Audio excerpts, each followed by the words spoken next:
on Perks' back here. Multiple long-range and in some ways targeted engages to make sure Draven ain't catching no access. My only concern right now for SKT is a Vi ultimate into a Morgana Black Shield can be rather challenging to pull off. But you then look at SKT with their draft. You have the Hecarim ultimate, you have the Vi ultimate, you have the Rakan ultimate. Baby. You know, like, and you have Sylas stealing away a Sejuani ultimate. Yes, Morgana Black Shield is good, but in a support position when it won't be that strong, easier to break. You're kind of SKT are like, as you say, Papa Smithy, they're just going to keep stacking CC until one of them lands. Well, over in the LCK, Khan played the Hecarim twice and is undefeated this year on that power pony. And I think what I like about both of these team compositions is both of them have tools to go forward and end your opponents. So it's up to execution, it's up to early game decision making, and I want to see if G2 can clean up some of the decisions from their early game. This is going to be a really important game for G2. They want to equalize the series because with SKT coming in with such a convincing game one, momentum is in their back pocket, and G2 have to try and swing some of that back in their favor. And the shenanigans are gone for this one. This is much more standard in the draft phase. Hopefully that means we're competitive until the last breath. Ooh, okay, let's see what can happen now. G2 Esports, very serious looks on their faces. They are down 0-1 in the series after getting destroyed in the opening game. Now Perks on the Draven with the Klepto in the bot lane, 2 teleports on the side of G2, 2 on the side of SK Telecom. And the very first thing I want to draw our attention to is the Akali rune choices for Caps. The last time he played up against the Sylas, I believe it was against Jensen, and he showcased what he can do on this champion. Or it may have been, I remember he went up against the Sylas. Who played it? I can't quite recall. Point is, he goes for a Liandry's build second, and he grabs himself the Conqueror. His whole goal is to match up against the Sylas on a side lane and out DPS in like a sustained manner. And zooming out, what I want to draw attention to is the priority, the P word I'll say for this one, because we talked about how SKT had multiple priority lanes. They just kind of whacked G2 in the face with that really allowed that kind of earlier victory over the Sona Taric. This game, SKT doesn't have that level of priority. You love the Nico into the Hecarim. Akali and Sylas actually gone both ways this tournament, but I think both of them have tools, so it'll be intriguing to watch. And outside of, if Zion Rakan can pull off shenanigans level 1, I think Draven and Morgana should have a lot of answers level 2 onwards. So on paper, a lot for Jankos to work with on the G2 side. Pretty excited to see the Hail of Blades on Teddy as well. Gives you a little bit more laning power because you get those feathers out that bit quicker, and then you can set up for the root much earlier on. So it just makes that early game a little bit better, especially against a Draven who's looking for early priority, as Papa Smithy was saying. Well, you mentioned Draven. Of course, the man on your screen there is not Perks' Draven. That is Nico. Wonder going up against Khan. This is one of the most anticipated matchups. And Wonder quite famously said in a few interviews that Khan was underperforming. I'll choose my words nicely. Some of the stats you're seeing there is the group stage performance, where you can see Wonder does have it up on CSD, but lower kills plus assists. And surprisingly, Khan gets a lot of jungle proximity attention. While we take a look at that, Mata and Teddy are being forced back. Very good trade in favor of G2. Even at level 1, this one Teddy loops out on. Brawling across the map as mid lane also getting started. The Vi path always intriguing to see. Clid was super active on Vi in spite of her kind of level 6 reputation. So we'll see if any level 3-4 ganks from Clid can come to fruition. I'm looking at where Clid could potentially look to gank. Mid lane is an option, but of course, once Caps has the Shroud, that naturally becomes a little bit harder. On top of that, the top lane, while he does have priority, there's not that much setup with the Hecarim, which means that I feel Clid is very much waiting for his level 6 once he's got the ultimate, and then he can be the setup for his laners to then follow up. Well, we need to see, because there's still a little bit of setup time before any of these teams get involved. We saw Wonder really shoving in early into Khan, as is expected. Khan taking a lot of auto attack damage, needing to deal with those Tangle Bobs and the Blooming Burst. I thought for a second Jankos may fancy his chances against the flashless top laner, but he decided to clear the Scuttle Crab, and is not making his way top. He'll find Clid in a second. There's no way for a Hecarim to have priority in this lane. He should only really walk up to either fake a gank or go for a gank with his Ignite, which of course is the trade for something like the Flash or the Ghost. Clid is here anyway. Seeing this actually pulled off successfully, it seems like more of a counter game from Clid. Love the mini-map ping there from Clid, putting the question mark on top of Raptors and saying, hey, Faker, there's a potential that Jankos is clearing this camp right now, so just be aware of a potential gank. All right, manages to smite away the big Krug. Busy power charging for Vi, decides to go away. All right, Jankos and Clid going toe-to-toe. No movement from the mid lane yet, and Khan will just about finish this teleport. Actually, no, I think he got interrupted on the recall. Now some trades in the mid lane and trades in the bot lane. It's a fight in multiple fronts. Ignite has already been used by Mata, and there's no further follow-up, but both SKT's top players now under a lot of pressure from Wunder and Jankos. Wunder, 26 CS to 8. There's no way for Hecarim to interact. He's got about 300 effective range, so easily outranged by the Nico. Gonna take this opportunity for a back with items. The pain starts to lessen, but it's very much a sliding scale for this Hecarim. And while Wunder and Caps are actually doing very well in their respective lanes, building up pretty decent lane advantages, the bot lane is actually going in favor of Teddy and Mata as Khan forced a flash out from Wunder there. Yeah, devastating charge deals so much damage. Teleport and Ignite use will get the Summoner spell, so it makes Nico a little bit more gankable the next few minutes. Mickey's gonna flash forward. The Dark Binding didn't connect. Black Shield is doing a lot of work though for Perks. Here comes Jankos. Teddy has already used the flash. Summoner heal still available to him. Gets caught up by the flail and the stun. Here comes the Vault Breaker. Clid jumps in, denting blows to Mickey's face. First blood is available. One more auto. Clid can't close the difference. Now Mata sitting on that flash still. Gotta be very careful. Those spinning axes doing work. Jankos gets the shield. Clid and Jankos trade lives 1-for-1. For once, Clid not on point with the flash and just hopelessly chasing for the auto attack that never comes. They do get a trade kill at the end, but it's overall a trade up for G2. It was a bit of a comedy of errors from both parts, multiple skill shots being missed there from both sides, and it actually started off with Mickey binding a minion rather than his intended target of Teddy. Following that, we saw the chase begin with Jankos' arrival, the counter gank from Clid, and keep your eyes on Mickey, binds the minion right there, can't quite get over, and a lot of damage comes out in favor of Teddy thanks to that Hail of Blades, but of course, he then uses his flash to try and get that kill onto Perks, and this is where we see this very close exchange. Meanwhile, Clid, they're trying to defensively move towards him, just awkward looking at that final order that would have killed Mickey. When he does pull away, he understands that the moment Sejuani turns on him, he's going to die because Perks and Mickey are under no more threat. It ends up being a trade kill overall. All right, as we come back into the game, G2 Esports are now up 1,300 gold. The kill was secured by Mickey, which means Perks on his Draven did not manage to cash in, but he has returned to lane with the BF sword versus Teddy sitting on the pickaxe, and SK Telecom using the back timing to their advantages will manage to pick up this Mountain Drake very early on. And given those priority lanes for G2, SKT need to find small ways to dissuade this game from being one-sided to G2 around the early game. So something like a Mountain Drake against the flow of the game is a nice pickup for them. So we see a bit of trading in the mid lane. Baker's got a Sejuani ultimate, which could be massive, and Clid is waiting in the background.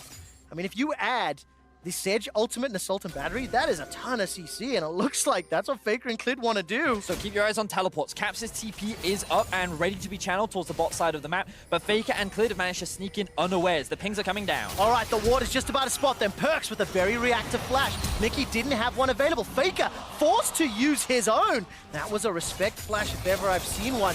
No teleport channeled from Caps. He's going to extend a small CS lead in the mid lane as the laners move back. Also, by the way, Khan left top lane just in case. And Khan, we haven't mentioned this, but his all-in actually bought him the ability to walk up to the minion wave before he hit level 6 because he was able to blow the flash coming through from Nico, and now he's level 6 and can actually start to close the CS gap that was insane before. He has got the Ignite back up and is actually in a pretty decent position. You can see 400 is the only real goal gap, but look, Jankos in the bush. All right, he's going to find out. Clid get a lot of early damage, and Caps has already left the mid lane. Pop Blossom will not stun Khan. Devastating charge into the wall. Tower was not going to be enough, but here comes Caps. He's going to finish the teleports, and I think Khan will give the kill over to Wunder and gets the Summoner Spell trade advantage with the teleport. So now we're starting to see this Hecarim perk work very nicely up against the Nico as we see more trading in the bot lane, but nothing really going to come off the back of it. Beautiful stuff from Khan.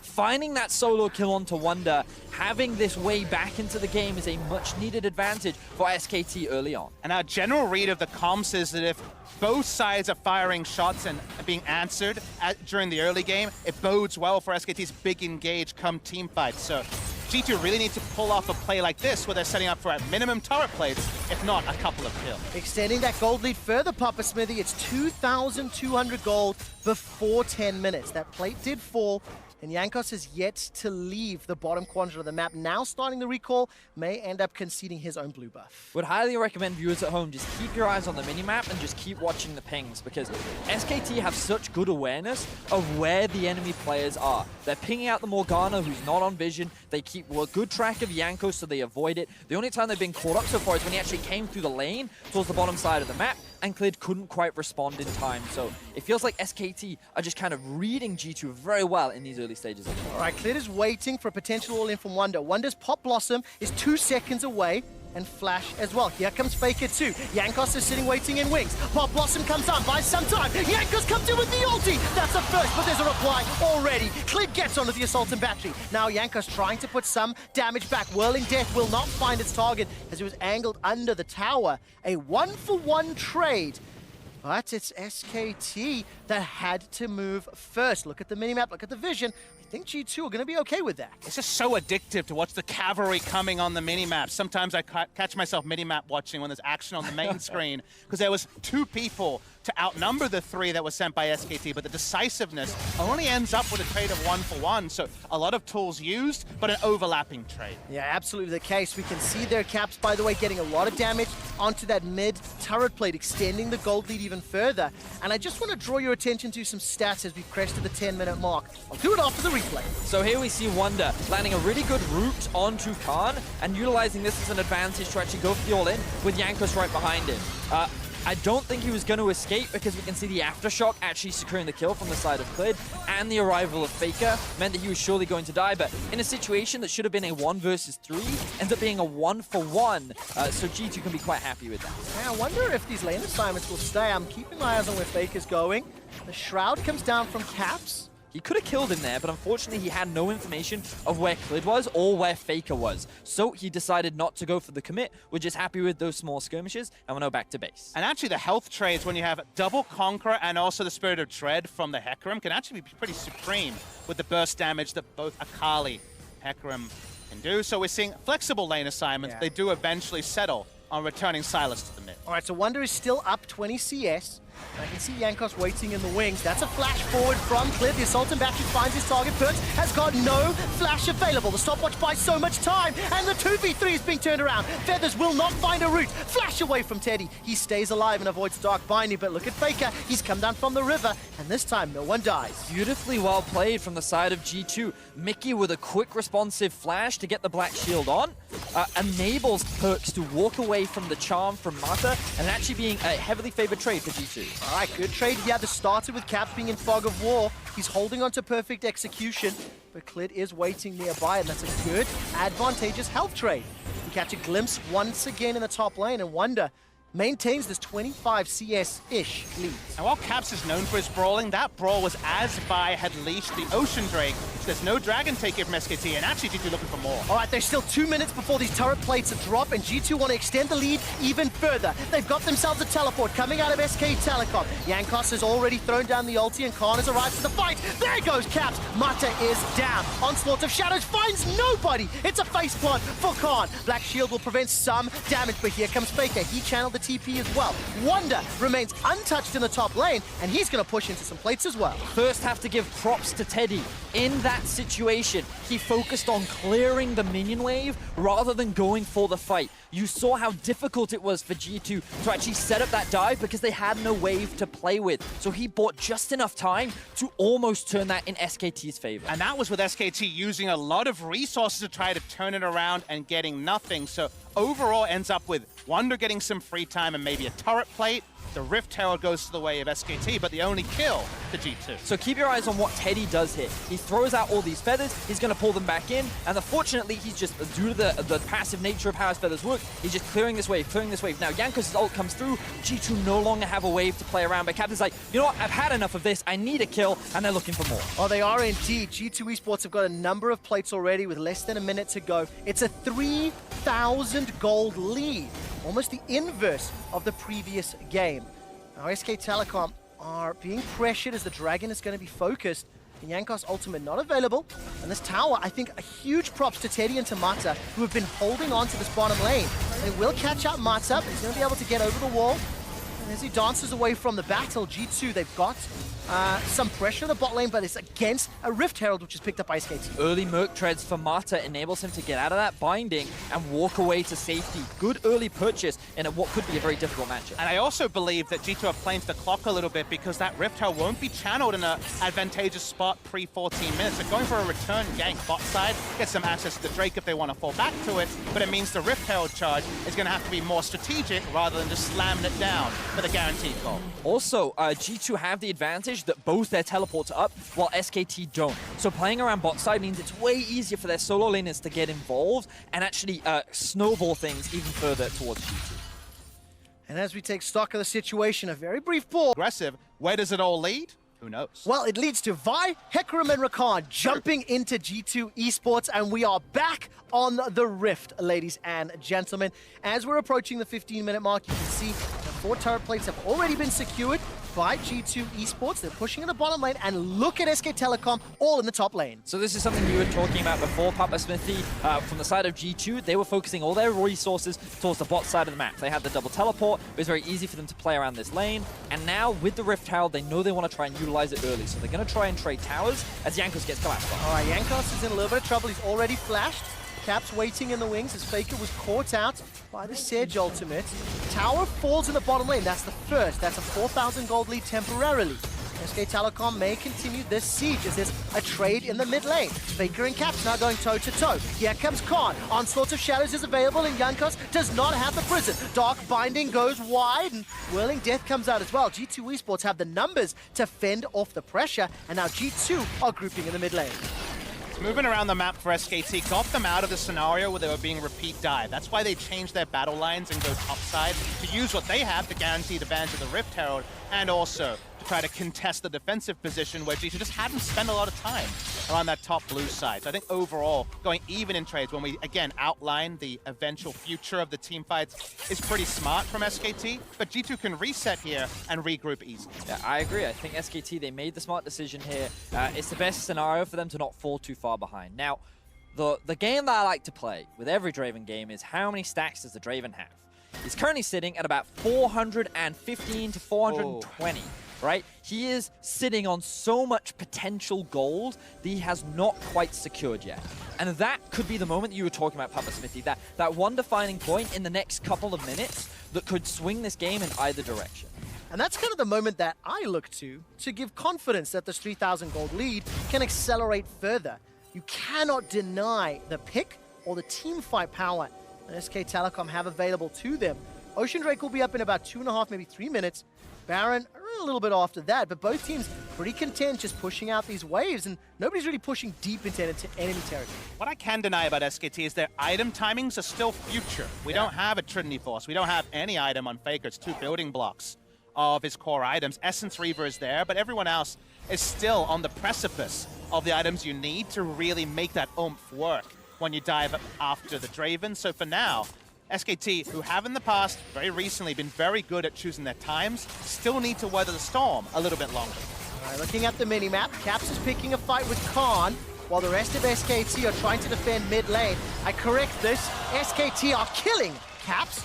He simply bit off more than he could chew and got collapsed. Now the goal here for Caps, what I imagine, is that he saw that they had pressure in mid lane, so he assumed that they could push bot. And if 3 members show up bot, then maybe he can trade it for a tower in mid. Unfortunately, that wasn't the case because G2 lost their minion wave, which means that he was ultimately overextended in the bot lane, and it was an easy kill picked up from the side of SKT. And that engage range that will work against Draven and teamfight coming out of Fog of War is also going to be very, very strong. So he's able to get that pick there. Facing onto Teddy, doesn't get bound. Only just. Yeah, not this time around, and of course Perkz was fancying the kill, so didn't get too many autos onto the tower. 3-man stack of SK Telecom pushing on the bottom. Go on the Akali, and for the side of SKT, they're still waiting for those crucial item spikes that you were talking about before, Papa Smith. That's right, Trinity Force still not purchased, a lot of gold ready to be spent, and we should never lose track of the fact that Perkz is also on the precipice of a huge cash-in. That snowball of an item, it just feels like the next, or I should say the first time we see a true engagement. The winner of that is very well set up to take the game. So we are finally back into game, ladies and gentlemen. As you can see, very close across the board, 5-4 in kills. The most recent kill was picked up in the bot lane, catching Caps out of position. A lot of teleports and summon spells are up and ready to go. So it's only a matter of time before we see that next thing. I want to talk about that Caps death on the right-hand lane because that will be his 7th isolated death. As far as the MSI group stage is gone, but I won't get a chance to, as there is going to be an engagement in the mid lane. Mickey's forced to flash defensively as the Black Shield's already been used. Jankos has already thrown out that ultimate. Just to go back, the tower will still stand. And just to mention, the Caps obviously getting caught out and punished. He felt he had a little bit more breathing room.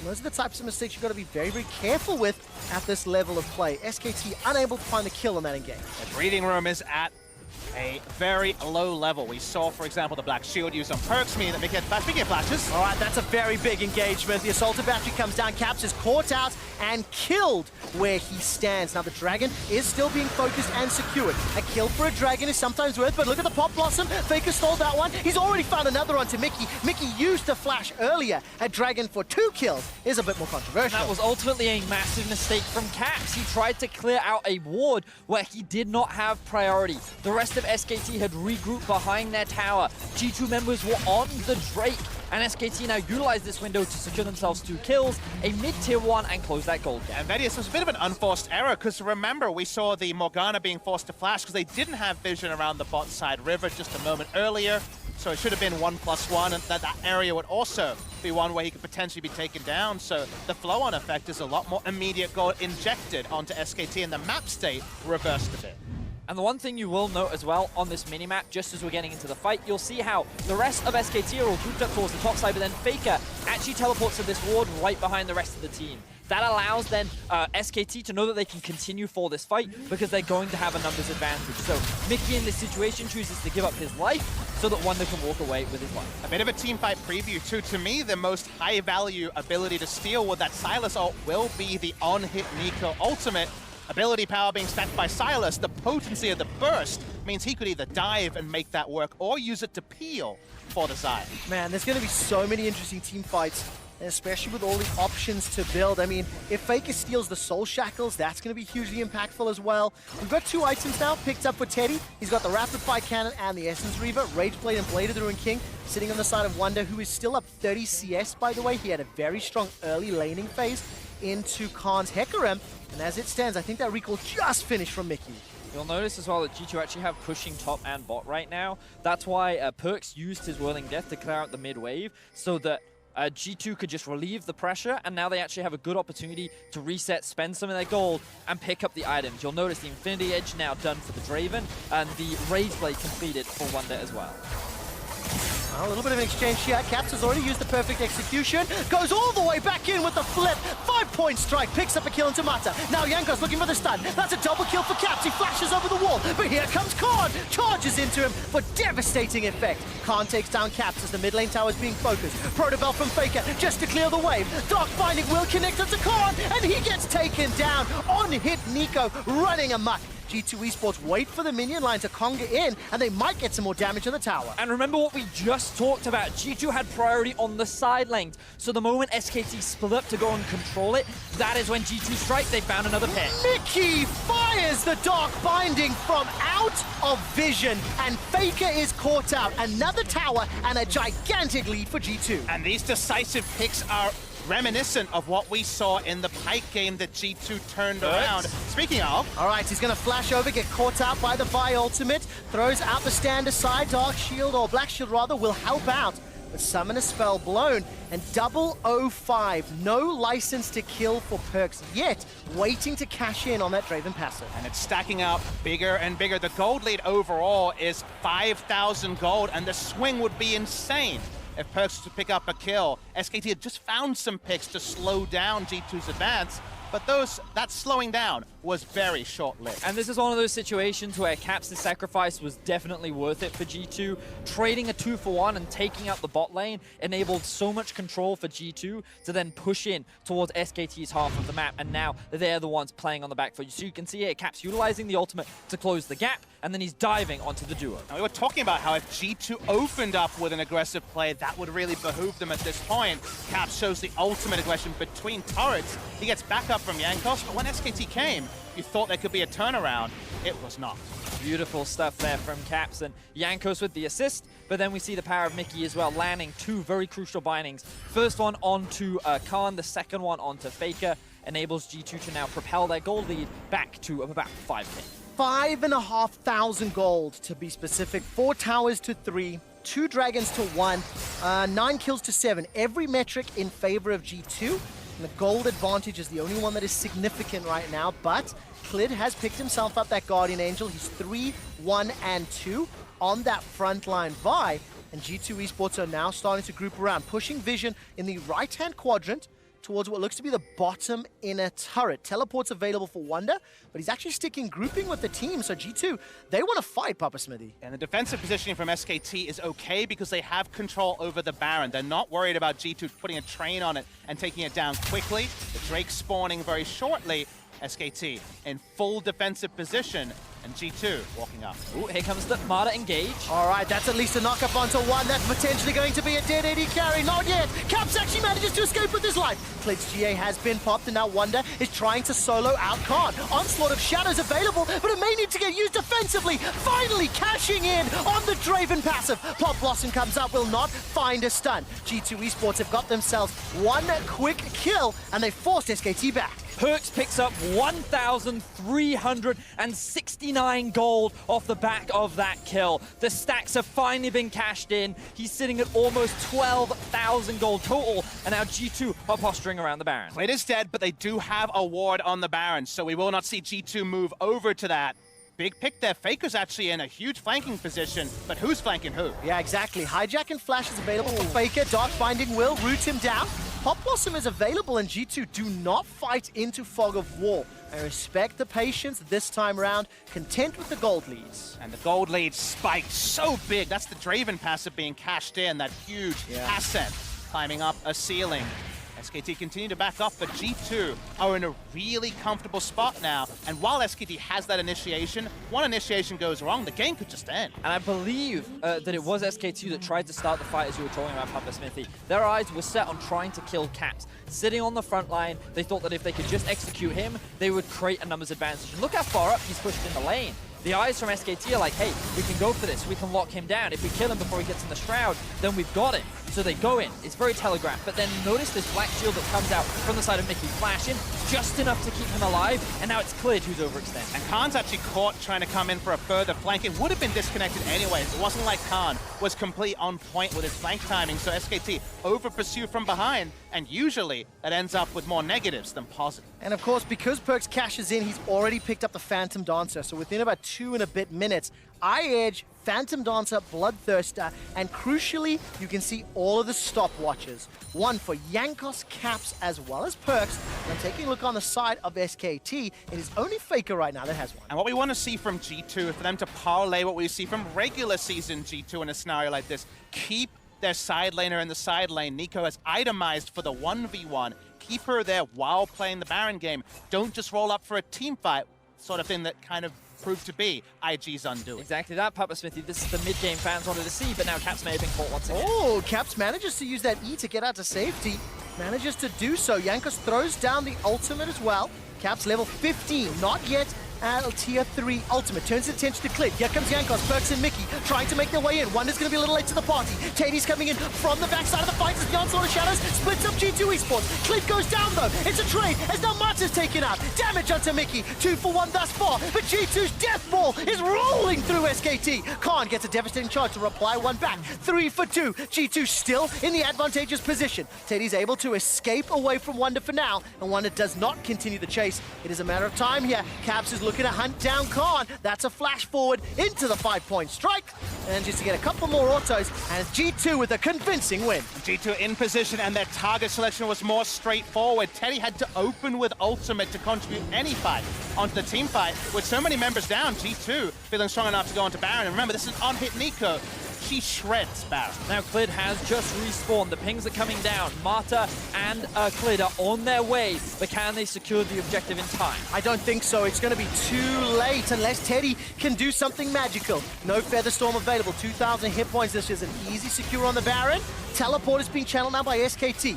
G2 are retreating. They get the Baron and they get Faker's teleport. That is monumental, along with their 9,000 gold lead. And I want to give props to SKT with how close this fight was, considering how much Teddy was actually zoned out of the fight. So notice Marta makes the initial mistake where he dodges out from the binding. Fortunately, he has a teammate there to get out with the E. Then Caps hard commits onto Clid, knowing that he's there. And it looks like once again that Caps is caught out of position. This is when the fight really kicks off. Caps had used the second part of the ultimate. That's why they felt safe to go. But notice Teddy, like you mentioned, take the long way. And then Mickey can just ult him and keep him out of the fight longer. The Draven eventually falls down, but it's kind of the dying breath of Khan to take down Perks. And overall, the numbers game just comes up G2 and eventually nets them a Baron. But in that choke point, Faker was also just doing so much damage. He was so valuable to the team that if they'd had a little bit more of a front line, if they could soak up a little more damage, they could have done more. But here's Faker. Yeah, exactly. Faker's going to get run down here. Caps and Wonder looking to chase him out. Caps teleported in for this. Stolen Pop Blossom will not find a target. That would have hurt if it had hit. And Faker turns around, gets some lifesteal while that's going on. 3 members of G2 pushing down the bottom lane. Clid gets caught out by the prison from Sidroni. Now Jankos and Mickey continue to chase forward. Unstoppable onslaught used defensively. The tower is secured in favor of G2 Esports. They've got themselves the advantage once Wonder teleported in. Now the tower is being focused, and Caps will usher the mid lane minions to the inhibitor turret as well. With the Baron buff on top of G2, who already sit at a monumental gold lead, SKT are just not strong enough to challenge them, and they're pushing onto the Nexus. G2 Esports with a numbers advantage for 20 more seconds. Caps has no ultimate available. There goes the Feathers. They're out and in. Marta's already running for his life. That's a shutdown onto Wonder. There is a reply. At least the GA is now secured as Clid's gone down. 8 seconds for Faker. Watch the death timers. Draven manages to get his second kill of the game, I believe, as now the Nexus turret is being focused. Faker is alive. He's back and in the fight. G2 Esports with Baron empowered. They haven't backed away yet. Spinning axes will connect, and the teleport now being channeled by Khan. Unstoppable onslaught's not available, but it might not be needed. That's an interrupt. Devastating charge delivers Perks into the back line. There goes Faker, chasing down the Perks. Perks stays alive for now. Can't find the next axe. All of a sudden, though, it's a 1-for-1 support for AD. Jankos, as well as Caps, get themselves a reply back. Now Caps turns his attention to Khan. Faker's running low. He needs to get some regen. Whoa! He is popped by Caps. Caps is throwing out every single ability and turning his attention to Khan. It's a quadra kill for Caps and G2. G2 Esports hold the line as the rest of SKT mount one last defense, but it is not enough. G2 look to equalize the series. 12,000 gold advantage as a dark binding from Mickey should just about seal the deal. Caps goes all the way to the steps of the fountain for a pentakill as G2 equalize the series at 1-1. And that means that we have oh so much to play for. They're going to kill some minions, going to take their time in ending this game. G2 Esports come out, they're bold, and they deserve their victory. And the first pentakill of the mid-season Invitational 2019 lands in Cap.